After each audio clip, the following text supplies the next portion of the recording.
본문은 이 두 가지를 강조해요. 성령을 소멸하지 말고 예언을 멸시하지 말라는 겁니다.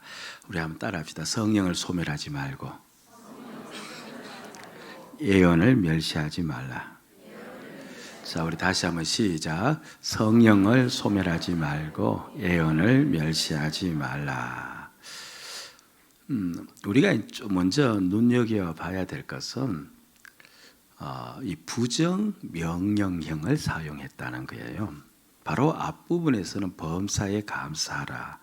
또 그 앞에는 쉬지 말고 기도하라 하면서 명령은 하였지만 적극적 또는 긍정 명령형을 사용했는데, 근데 여기에서는 하지 마라, 소멸하지 말라, 멸시하지 말라라고 이 부정으로 명령을 한 거예요.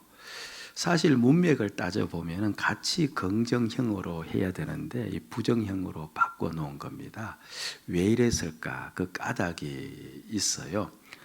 성령을 소멸하지 말라 이렇게 부정으로 명령했다는 말은 성도들 중에서 어떤 성도가 있다는 말이에요. 성령을 소멸하는 성도가 있고 예언을 멸시하는 성도가 있다는 거예요.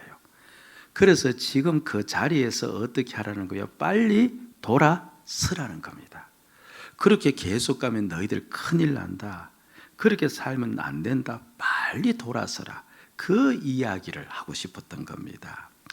그런데 우리가 잠깐 한번 생각해 봐야 될 것은 성령은요, 이제 하나님의 영, 주의 영이라고 해요. 하나님이 이제 삼위 하나님이죠. 성부, 성자, 성령 삼위 하나님인데, 근데 성령을 주의 영이라고 이야기합니다. 그리고 예언은요, 주님의 말씀을 가리켜요. 그러니까 예수를 믿으면서 주의 영인 성령을 소멸해버리고, 예수를 믿으면서 주의 말씀을 멸시하면, 그럼 그게 예수를 믿는 게 되어집니까? 아니면 예수를 섬기지 않는 것이에요? 예수를 섬기지 않는 것이에요, 그거는. 그러니까 빨리 그 자리에서 돌이켜야 되는 겁니다. 우리는 성령을 소멸해서 안 됩니다. 아멘. 그래서 먼저 이 부분을 설명을 드리려고 합니다. 성령을 소멸하지 말라고 하는데 도대체 이게 무슨 말인가? 원문을요 그대로 번역을 하면 성령을 끄지 말라라고 되어 있어요. 성령을 어떻게 하지 말라? 끄지 말라. 끄지 말라고 하니까 성령을 마치 무엇에다가 비유하고 있는 것 같아요? 예, 맞습니다. 불입니다. 그럼 왜 성령을 불에다가 비유했을까? 우리가 한번 잠깐 생각해 보아야 되는데, 실제로 성경은 성령을 불에다가 비유하고 있거든요. 바로 불이 가지고 있는 특성 때문에 그래요. 불이 무엇을 일으킵니까? 물론 불이 불을 일으키지만 불이 있는 곳에는 모든 것이 타서 없어지잖아요.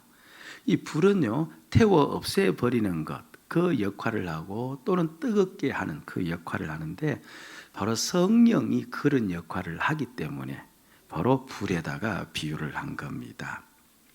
그럼 성령께서 무엇을 태우고 무엇을 뜨겁게 한다는 말인가 라고 했을 때, 이제 좋은 예가 사도행전 2장에 나오는데요. 이제 오순절날 이스라엘의 절기예요. 이 날을 명추절이라고도 하고 추수거 칠칠절이라고 하는데, 오순절날 120명의 베드로를 포함한 성도들이 모인 가운데 성령이 그 위에 임하였어요. 그때 성령이 임한 그 모습을 이렇게 묘사를 해놓았는데 2장 3절입니다. 자, 우리 한번 집중하는 차원에서 크게 같이 읽읍시다. 시작.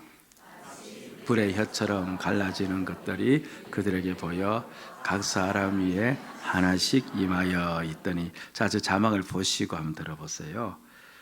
성령이 임했는데 마치 각 사람 위에 성령이 어떻게 임했대요? 예, 이제 불에 혀같이 갈라지는 것들이 그 위에 있더라, 그렇게 이야기합니다. 여러분, 이게 그림이 그려져요. 장작불 타는 그림을 생각하면 돼요. 이 장작불이 막 탈 때요, 불이 한 덩치가 되어서 타는 게 아니고 불꽃이 막 일어나면 마치 혀처럼 날름거리면서 그렇게 불꽃이 일어나지 않습니까? 바로 그렇게 지금 묘사하고 있는 겁니다. 그러니까 장작불이 타면서 불이 마치 혀처럼 그렇게 그렇죠 갈라지면서 태워지듯이 각 사람 위에 그렇게 불이 지금 막 타고 있다는 겁니다. 불이 타고 있다는 거예요. 예. 그러니까 각 사람 위에 이제 성령이 너무 이렇게 타고 있는데, 그런데 성령이 타고 있는 것을 이제 불이 타는 모습으로 그렇게 비유를 했다는 거죠. 그러자 이제 어떤 일이 일어났느냐니까요. 각 사람이 전부 다 방언을 하는 겁니다. 방언은 이제 다른 나라 언어예요. 그런데 다른 나라 언어로 무슨 말을 하는지 보니까 사도행전 2장 11절에 나오는데요. 그레데인과 아라비아인들이라 앞에 얘라는 이제 족속 이름이 있죠. 그 다음 같이 한번 읽읍시다. 우리가 다 우리의 각 언어로 하나님의 큰 일을 말함을 듣는도다 하고, 아니 성령이 막 타오르는 사람들, 성령이 충만한 사람들이 막 그들이 다른 나라 언어로 이야기를 하는데 무엇을 이야기했다고? 하나님의 큰 일을 막 말하는 겁니다. 하나님의 크신 일. 그럼 도대체 하나님이 이루신 크신 일이 무엇인가 하면요, 그것은 한 가지입니다. 바로 이 땅에 예수 그리스도를 육신으로 보내어서 죽게 하시고 그분을 부활시키시어 만유의 주로 삼으셨다. 하나님께서 예수를 보내셔서 만유의 주가 되게 하셨다. 이게 하나님이 이루신 큰 일이거든요. 한마디로 예수를 무엇이 되게 하셨다? 누가 되게 하셨다? 주가 되게 하셨다. 그걸 이제 이 사람들이 막 이야기하는 겁니다. 막 이야기하는 거예요. 그렇죠. 예. 그럼 성령이 임했을 때 그들을 태운 것이 뭐냐 하니까요, 하나님이 나의 주이시다 하는 것을 막 이야기하려면요, 반드시 하나가 죽어야 돼요. 하나가 없어져야 돼요. 무엇이 없어져야 됩니까? 내가 주가 아니죠. 그러니까 내가 주가 아니면 내 주인으로 살던 내가 없어져야 예수가 나의 주이시다. 이게 선포가 되는 거예요. 그래서 성령이 임하면서요, 바로 자기를 중심으로 살던 그것이 잘못이었음을 깨닫게 되면서 바로 그런 주인 노릇하는 내가 없어졌음을 깨닫는 겁니다. 그래서 성령은 그것을 깨닫게 해서 그렇게 살지 못하도록 만들어버린 거죠. 그리고 뜨거워지면서 예수가 진정 주이심을 그들이 고백을 하는 겁니다. 그러니까 성령이 와서 우리들에게 없애는 것은 자기가 주인 노릇하면서 사는 것을 막아버리고 예수를 주인으로 섬기며 살도록 하는 것, 이게 바로 누구의 역할이라는 거예요? 성령의 역할이다는 것을 일러주고 있는 겁니다. 여러분, 우리가 예수를 믿을 때요, 주의 영인 성령이 우리 안에 오셨어요. 아멘? 예, 여기 오셨습니다. 이렇게 생각하시면 됩니다. 내가 예수를 그렇죠 나의 주라고 고백을 할 때 그게 인간 이성으로 고백을 할 수 있느냐 하면 절대 못합니다. 예수를 나의 주로 고백하는 자만이 구원을 받거든요. 그런데 인간의 이성, 인간의 능력으로 그렇게 고백할 수 있다면 사람은 누구 힘으로 구원받을 수가 있어요? 자기 힘으로 구원받을 수가 있거든요. 그런데 성경은 자기 힘으로 구원받을 수가 없다는 겁니다. 그래서 예수를 나의 주로 고백하는 것은 내 이성과 내 지혜가 아니라 내 안에 누가 오셨기 때문에, 성령께서 오셨기 때문에, 성령이 하시는 일은 그렇죠 주인 노릇하는 나를 죽이고 예수를 주로 삼고 살도록 하기 위해서 우리 안에 오신기 때문에 그렇게 오신 거죠. 그러니까 내가 지금 예수를 믿고 있다면 내 안에 누가 계시다는 것을 믿어야 돼요. 성령이 계신 것을 믿어야 됩니다. 그 성령이 오셔서 이제 태우는데요, 그 주인 노릇하는 나를 자꾸만 없애려고 하는 거예요. 이게 어떻게 해서 이제 그 사역을 이제 진행시키느냐 하면, 우리가 이제 살다가 화를 이제 팍팍 냈어요. 그러면서 돌아서서 아이고 내가 또 죽지 않아서 화냈구나, 이런 말 하죠. 그냥 한다고 해보세요. 예, 하죠. 예. 그 다음에 또는 뭡니까? 그렇게 화를 내지 않더라도 또는 나의 나름대로 이제 내 마음대로 산 겁니다. 게으르게 살고 나태하게 살고 그렇게 살다가 아이고 이것도 내가 내 위주로 살았구나. 내가 주님을 섬기지 못했구나. 그런 또 마음도 우리에게 들잖아요.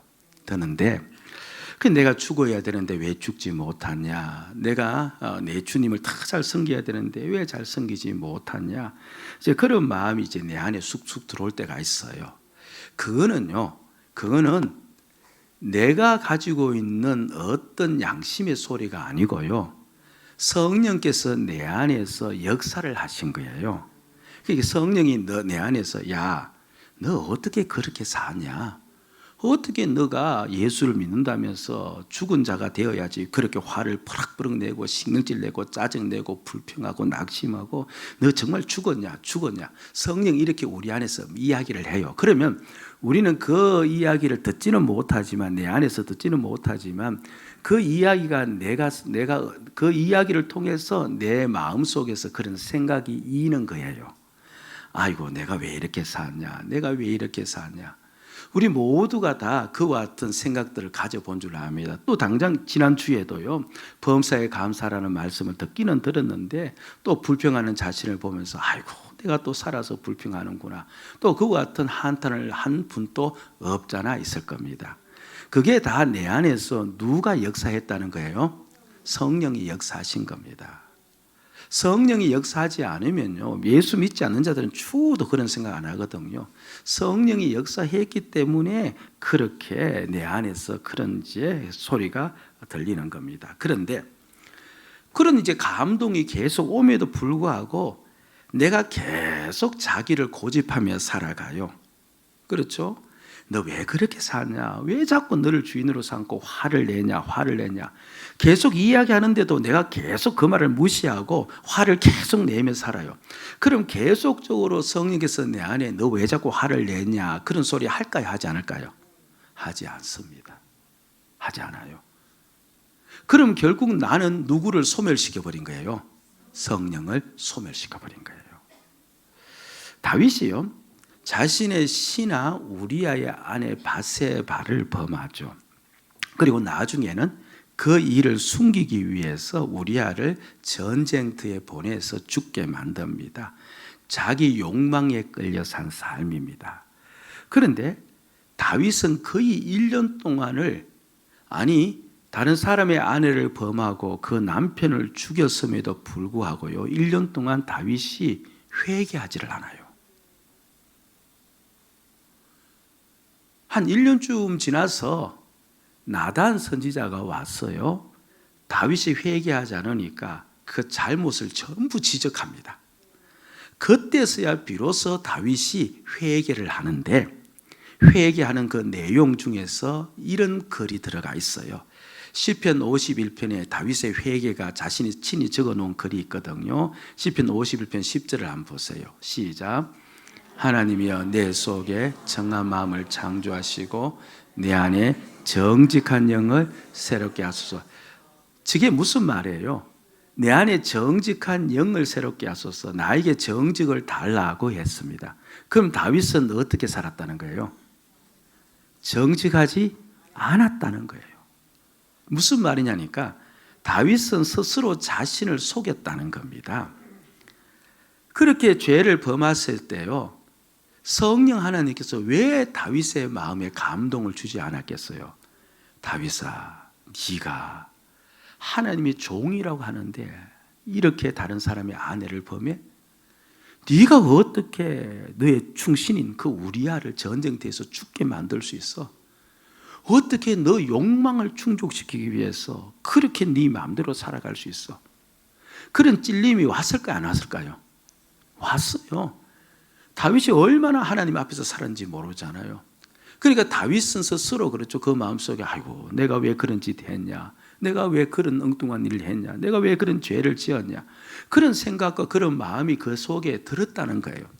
들었는데 자신은 스스로 자신을 합리화를 시켜버린 거예요. 세상 모든 왕들은 전부 다 그렇게 사는데 다른 모든 왕들은 더 그렇게 살아가는데 이까짓 거. 뭐 이까짓 거. 마음에 찔림이 오는데 내가 왜 이렇게 사냐? 하나님을 섬기는 하나님의 종이 왜 이렇게 사냐?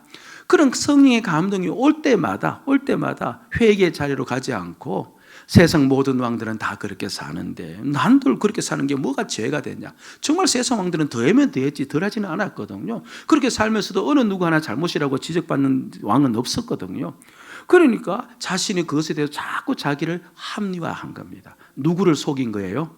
자기가 자기를 속인 거예요. 자기가 자기를 속이는, 자기 앞에서 자기가 정직하지 못한 거예요. 그래서 그 나단이 죄를 지적하자 내가 정직하지 못했습니다. 내가 그렇게 성령의 감동이 나에게 와도 나는 나를 합리화시켜서 살았지 그 성령의 감동 속에 내가 회개하지 않았습니다. 정직한 영을 나에게 주옵소서. 그렇게 기도하고, 저게 10절인데요 11절에 곧 이어서 이렇게 기도합니다. 같이 한번 봅시다. 시작. 나를 주 앞에서 쫓아내지 마시며 주의 성령을 내게서 거두지 마소서. 나를 주 앞에서 어떻게 하지 말라? 내가 지금까지 성령의 감동을 받았는데 나는 누구를 그러니까 소멸시킨 거예요? 성령, 주의 영을 소멸시킨 거예요. 한마디로 누구를 그렇죠? 소멸시킨, 주님을 소멸시킨 거예요. 주님을 내 마음대로 소멸시켰으니까 내가 주님으로부터 얼마나 큰 심판을 받을 것인가. 나를 주 앞에서 쫓아내지 말아주소. 그 다음 무슨 말씀합니까? 주의 성령을 내게서 거두지 마소서.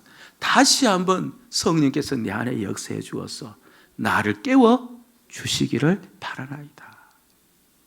내가 이제 다시는 성령을 어떻게 하지 않겠다? 소멸시키지 않겠다. 그렇게 이야기를 하는 겁니다. 여러분들, 우리가 우리가 인생길 걷다가 그렇죠. 정말 자기가 주인 되어 살 때가 많아요. 자기 감정, 자기 생각대로. 그런데 예수 믿는 자는요, 반드시 성령의 감동이 있거든요. 아이고, 내가 또 오늘 이렇게 살았구나. 이렇게 살지 말아야 되는데 살았구나. 그런 생각이 쑥 들어오면 누가 나에게 역사하고 있다? 성령이 역사하고 있다. 그러면 어떻게 해야 됩니까? 그 성령을 따라가야 돼요. 주님, 제가 잘못했습니다. 무릎 꿇고 엎드리고 회개하면서 해야지. 세상 사람들 다 그렇게 살아가는데, 세상 사람들 전부 다 그렇게 살아가는데 나보다 더 심한데 이게 뭐가 잘못이냐? 세상 사람들 전부 다 게으르죠. 자기 일에 바빠 다 있는데, 근데 내가 그렇게 주님께 충성하지 않고 바쁘게 산다고 해서 그게 뭐 그게 잘못이냐? 얼마든지 우리 자신이 우리를 합리화하며 살아갈 수가 있는데, 그런데 그렇게 살아가는 그 세월이 켜켜이 쌓이면 결국 내 안에 성령을 내가 어떻게 하는 거예요? 소멸시키는 거예요. 얼마나 무서운 일인지 모릅니다. 성령의 감동이 올 때 저와 여러분들이 거기에 대해서 그대로 반응할 수 있는 회개의 자리로 갈 수 있는 믿음과 지혜가 있기를 주의 이름으로 축복을 드립니다. 아멘. 그런 다음에 예언을 멸시하지 말라, 그렇게 이야기를 해요. 자, 예언은요, 앞날을 내다보면서 말하는 것, 그게 아니에요. 구약에 이제 선지자들이 나오는데 선지자들의 다른 이름이 혹시 무엇인지 아세요? 구약의 선지자들의 다른 이름이 예언자들입니다. 그런데 선지자들이 한 일은요, 하나님이 이제 선지자들에게 말씀하시면은 그 말씀을 백성들에게 전하는데 백성들이 잘 알아듣도록, 백성들이 잘 이해하도록 그렇게 뜻을 잘 풀어서 설명을 해요. 그러니까 하나님의 말씀을 백성들에게 잘 풀어서 설명하는 그 사람을 선지자라고도 이야기하고, 또는 누구라고 이야기한대요? 예언자라고 이야기도 하는 겁니다. 그러니까 예언이라는 것은요, 하나님의 말씀을 잘 풀어서 설명하는 걸 이야기해요. 그런데 오늘 우리들에게는 하나님의 말씀이 이미 주어져 있어요. 어디에 있습니까? 성경, 신구약 성경이 딱 주어져 있습니다. 그러니까 이제 이 신구약 성경을 잘 풀어서 합당하게 맞게 설명을 잘 할 때 그걸 보고 무엇이라고 부른대요? 예언, 이렇게 이야기하는 겁니다. 그래서 고린도전서 14장 1절을 한번 가보면요, 시작. 사랑을 추구하며 신령한 것들을 사모하되 특별히 예언을. 그런데 고린도 모든 성도들에게 뭘 하라고 해요? 예언하라고 해요. 그러니까 너희들 앞날을 막 점치라 이게 아니고 주어진 성경 말씀을 뜻을 잘 풀어서 너희들 옆에 있는 사람들에게 설명해 주고 그래서 함께 도움을 받으며 말씀하면서 살아가기를 원한다. 바로 그런 이 의미입니다. 예. 그럼요. 이 주어진 말씀, 신구약 성경을 바르게 풀어서 설명하는 것이 예언인데 이 예언이 공식적으로 행해지는 시간이 있어요. 예언이 공식적으로 행해지는 시간, 공식적인 예언의 시간이 있어요. 어느 때인지 아십니까? 바로 지금 이 예배 시간에 특별히 뭡니까? 설교 시간이에요. 제가 지금 뭘 하고 있는 겁니까? 성경 말씀을 풀어서 여러분들에게 설명하고 있잖아요. 그래서 성경식으로 이야기하면 나는 뭘 하고 있는 거예요? 예언을 하고 있는 겁니다. 그러니까 이 설교를 어떻게 하지 말래요? 멸시치 말라는 겁니다. 하찮게 여기지 말라 이 말을 하고 있는 겁니다. 여러분 이건요, 내가 예수를 나의 주로 믿는데 주의 말씀을 하찮게 여기면 앞과 뒤가 맞아요, 안 맞아요? 안 맞아요. 그런데 그렇게 살아가는 성도들이 바로 데살로니가 그 성도들 가운데 있었다는 겁니다. 물론 요사이 그렇죠, 뭐하는 교회 안에도 있을 수가 있겠죠. 그럼 도대체 그들이 어떤 자들인가라고 했을 때, 근데 이해는 되어져요. 이제 바울이 훌쩍 데살로니가 교회를 떠나버렸잖아요. 떠나버린 다음에 누군가가 데살로니가 교회를 지도를 해야 되는데, 그래서 지도할 자를 바울은 그 당시에 나이가 많이 든 자, 연장자들을 내가 없는 동안에 너희가 이제 지도해라 하면서 맡겨두었어요. 그 사람들은 성경에서는 장로들이라고 일컫는데요. 그런데 이제 그 나이 드신 분들이 이제 바울 대신에 이제 그 당시는 신약이 없으니까 구약 성경 또 바울이 했는 말들을 기반으로 해서 야, 이렇게 저렇게 살아야 된다라고 막 이제 가르치고 이제 이야기를 하기 시작한 겁니다. 그런데 한편으로 생각해 보면요, 나이는 들기는 들었지만 저들이나 그리고 우리들이나 똑같아요, 달라요? 똑같아요. 똑같은 평신도들이에요. 그렇죠? 똑같은 평신도인데 차라리 말씀을 잘 전하려면 젊은 사람이 좋습니까? 나이 들고 좀 이렇게 기억력이 희미한 사람이 좋아요? 젊은 사람이 좋잖아요. 근데 나이도 들고 기억력도 희미한데 했던 말 또 하고 그렇죠? 막 그렇게 말씀을 전하는데, 그러니까 말씀 듣는 자들이 주의 말씀을 전한다고 그렇게 하지 마서 똑같은 평신도가 전하는데 연세 드시다 보니까 앞에 있는 말 금방 잊어버리고 똑같이 하고 막 이렇게 하니까 그 말씀을 어떻게 들을 수 있는 거예요? 하찮게 여길 수가 있는 거예요. 그걸 지금 이야기하고 있는 겁니다. 오늘 또 교회 안에 그런 일들이 참 많이 일어납니다. 그렇죠? 평신도들 중에서 나름 이제 공부를 좀 많이 하신 분이 계세요. 학위를 가지고 계신 분도 계시고요. 그런데 이 앞에 있는 설교자가 이제 방금 이제 신학을 졸업한 이제 목사가 된 사람입니다. 그런데 학력은 자기보다 더 못하고 그런 자 앞에 서서 막 이야기하니까 그렇죠, 마음 한편으로 아이고 나보다 배우지 못한 게 저렇게 설교한다 라고 생각하면서 그 설교를 하찮게 여기는 분이 있을까요, 없을까요? 예, 우리 교회 신앙은 없어요. 그런데 다른 교회는 있어요. 있습니다.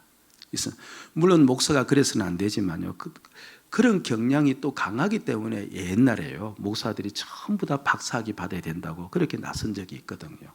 무시하고 그 말씀을 안 듣는 겁니다. 어떤 분들은요, 설교자는 자신들과 같은 힘든 세상에서 그 힘든 삶을 살아봐야 되는데, 그런데 목회자는 교회 안에서만 살고 그리고 말씀 준비만 사는데 자신들의 힘든 삶을 경험하지 못한 그분이 말씀을 전한다고 그 말씀을 무시하는 자가 있을까요, 없을까요? 있어요.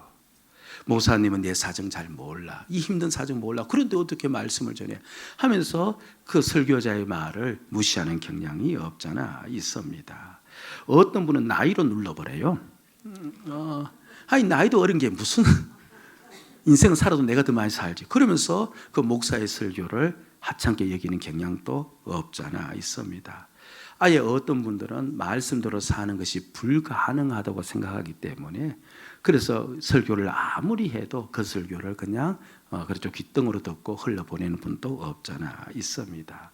한마디로 전부 다 무엇을 멸시하는 거예요?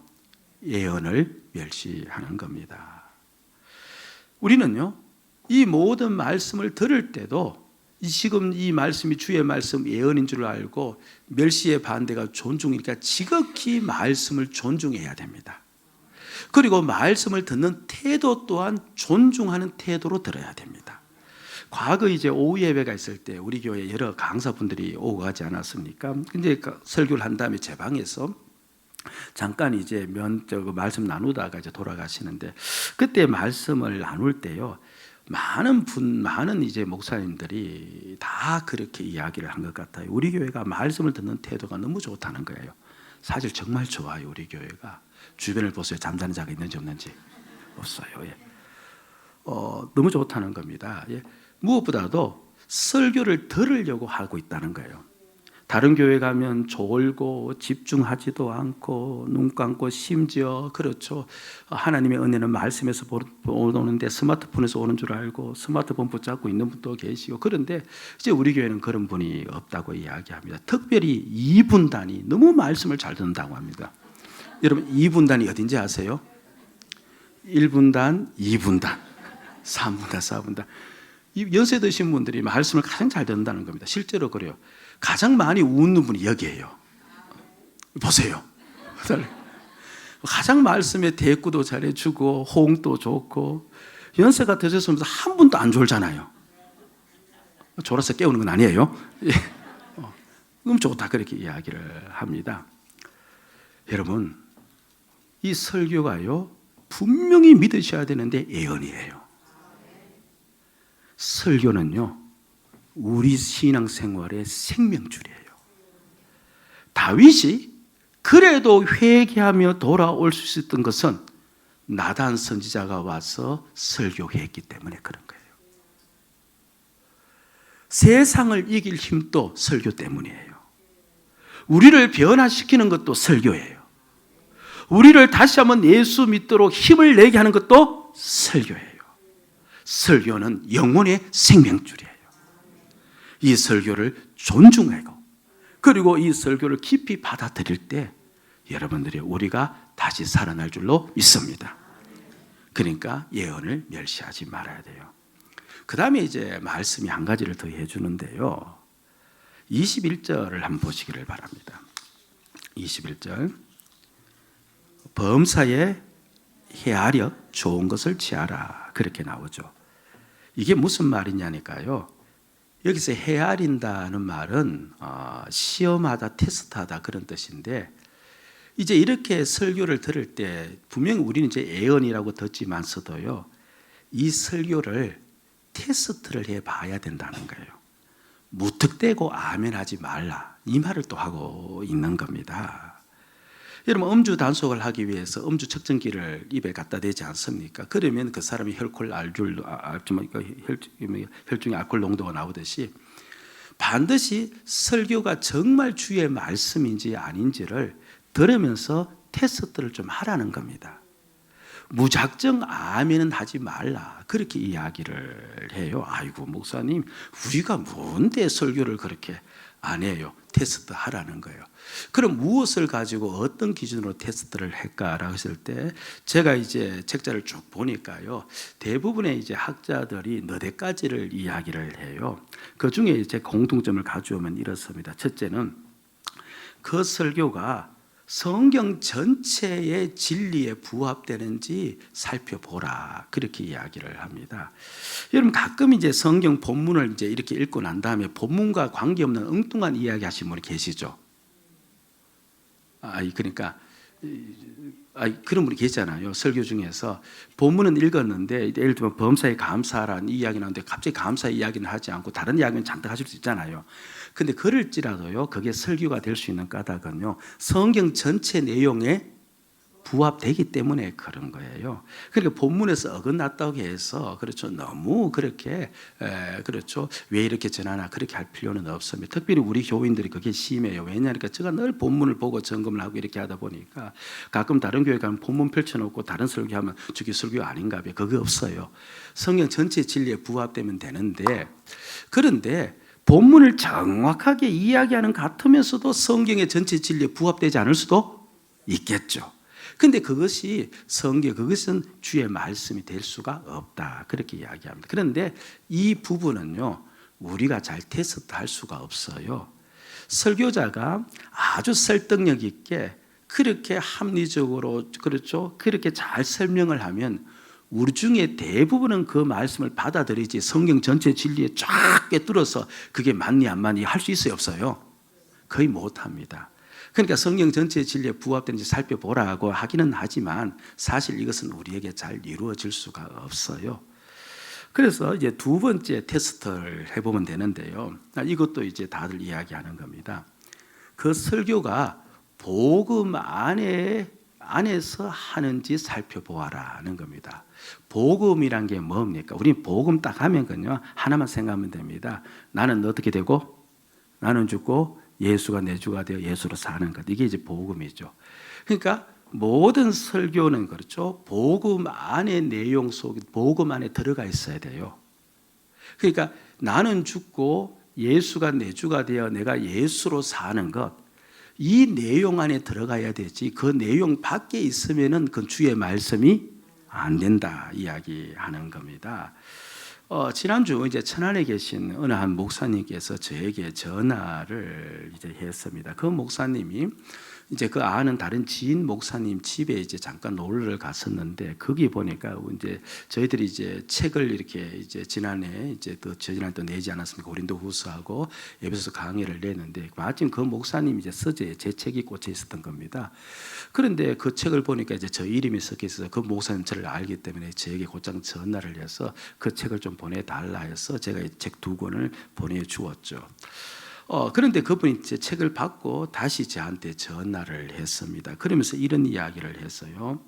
많은 설교가 사람들의 자아를 충동하여 그 자아를 충족시키는 설교를 하는데 근데 분명 그것이 잘못되었음을 알면서도 어떻게 설교해야 할지를 몰랐는데 책을 통해 많은 도움을 얻었다. 이제 그런 내용이었어요. 제가 책 이야기하는 게 아니고요. 그분이 한 그 말씀 많은 설교가 사람들의 자아를 충동하여 그 자아를 충족시키는 설교를 한다는 거예요. 이거는 누구를 인생의 주인으로 삼자는 겁니까? 그렇죠? 사람을 인생의 주인으로 삼자는 거거든요. 여러분들이요. 우리가 예수를 충족시켜야지 예수가 우리를 충족시키는 설교는 안 된 거예요. 내가 이곳에 와서 날 충족시키기 위해서 내가 이곳에서 설교 듣는 게 아니라 오늘 우리가 예수를 충족시키기 위해서 예수로 살기 위해서 이곳에 와서 설교를 듣는 거예요. 그런데 자아를 충동시키고 자아의 욕심과 자아의 야망을 불태우게 만들어서 그래서 그것을 이루려고 하는 그 모든 설교는 복음 안에 있는 설교가 아니다는 것을 기억을 하셔야 됩니다. 그 다음에 세 번째 또 하나의 테스트기가 있는데 사람의 덕이 아니라 교회의 덕이 되는 설교가 되어져야 된다는 것도 있고 그 다음에 네 번째가 테스트기가 있는데요. 이게 이제 저에게는 큰 부담입니다. 잘 들으세요. 설교자에게 성령의 열매 즉 예수 성품 예수 모습이 나타나야 되는지 봐야 한다는 겁니다. 그 사람에게 예수 성품, 예수 모습이 잘 나타나지 않는 것은 그 사람이 그럼 어떻게 살았다는 말이에요? 그렇죠? 예수를 주로 삼지 않고 자기를 주인으로 삼고 살았다는 표시이고 예수를 주로 삼지 않고 사는 사람들에게서 나오는 진리는 설사 그 진리는 참될지라도 주의 말씀은 될 수가 없다는 겁니다. 예. 성경에서 거짓 선지자는요 다른 자가 아니고요 분명히 예수를 주여 주여 주라고 하면서도 마지막에 뚜껑을 열어보니까 그 삶에 무엇이 없는 거예요? 열매가 없는 겁니다. 열매가 없는 거예요. 세상 학문은 그 사람과 관계없이 지식을 전달할 수가 있어요. 그러나 설교의 목적은요, 예수의 주 되심을 전하는 것이기에 그의 삶이 반드시 주님을 따라가야 됩니다. 지난주 독일 어느 한 교회에서 한 가지 실험을 했습니다. 아마 머지않아 그와 같은 일들이 일어날 것 같은데요. 스크린 안에 가상인간, AI 지능을 겸비한 가상인간을 띄워놓고 가상인간이 예배를 진행하도록 만들어 놓은 겁니다. 그러니까 설교자가, 인도자가 있는 것이 아니라 스크린 속에 가상인간이 등장해서 이제 예배를 전부 다 진행하면서 무엇까지 한 겁니까? 설교를 다 한 것이죠. 그 가상인간이 전한 그 설교, 내용은 진리일까요? 진리가 아닐까요? 내용은 진리예요. 그런데 그게 내용은 진리일지라도 주의 말씀 예언이 될 수 없는 까닭은 그 인간이 주를 따라 살지 않기 때문에 그래요. 그래서 많은 성도들이 모르고 있는 점인데 설교는요, 낯선 목사님에게 들어서도 안 되어요. 왜 그런 거 아니까?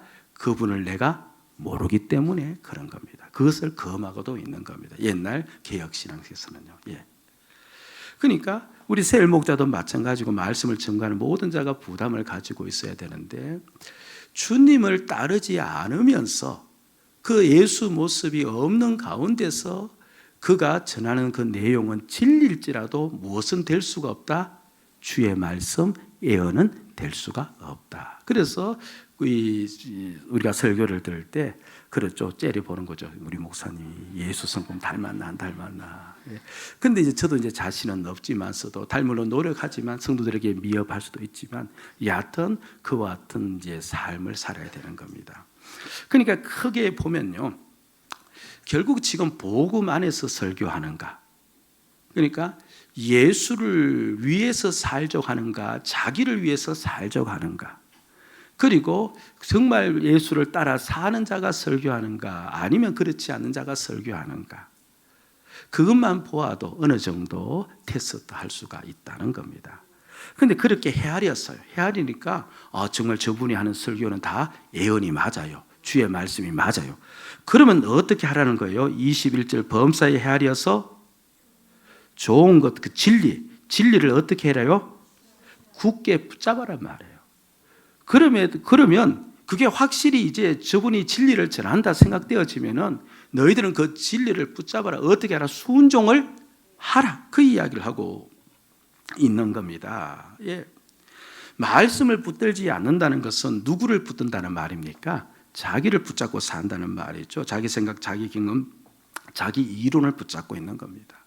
결국 그것은 곧 무엇을 멸시하는 거예요? 주의 말씀을 멸시하는 것이고 더 나아가서 주님을 멸시하는 겁니다. 여러분들, 내가 분명히 주의 말씀을 듣고 있음에도 그 말씀에 순종하지 않으려고 하는 것은요, 그 예수 그리스도를 멸시하는 거예요. 지금 그 이야기하는 겁니다. 너희들에게 경고하는데 예언을 멸시하지 말아라. 왜 너희들이 주의 말씀을, 주를 멸시하느냐? 예수를 믿는다 하면서 저와 여러분들이 진정 예수를 믿는다고 이야기하면 이것이 주의 말씀이라고 여러분들이 여겨지면 순종하기를 결단해야 돼요. 주의 말씀을 따르기로 결단을 해야 돼요. 나를 내려놓고 주여 그렇게 살겠습니다. 그게 주님을 존중하는 거예요. 그게 예수를 따르는 거죠. 이스라엘의 초대왕인 사울에게 사무엘 선지자를 통해서 아말렉과의 전쟁에서 모든 것을 죽이라고 명했죠. 가축까지. 그런데 사울은 사람은 죽이되 가축 중에 좋은 것은 남겨두었습니다. 자기 욕심 때문에 그런 겁니다.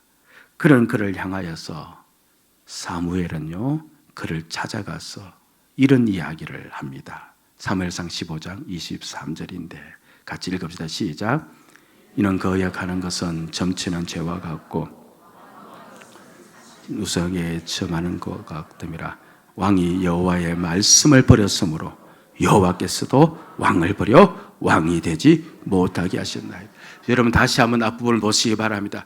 이는 거역하는 것은 무엇과 같고 점치는 자와 같고 완고한 것은 사신 우상에게 절하는 것과 같다.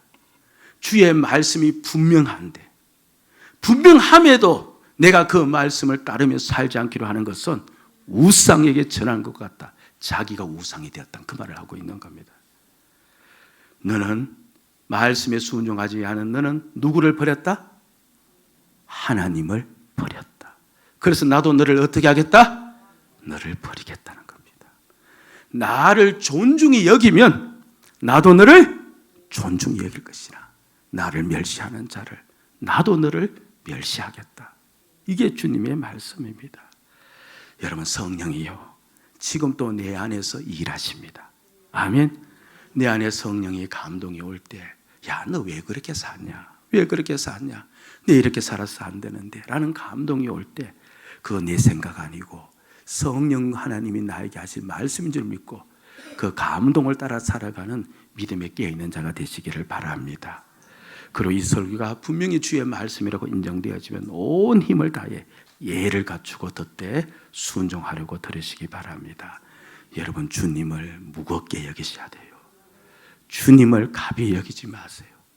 주님을 진정으로 공경해야 됩니다. 그러면 반드시 선하신 주님께서 여러분들을 존중히 여기고 여러분들의 삶 가운데 주님께서 역사하실 줄로 믿습니다. 아멘.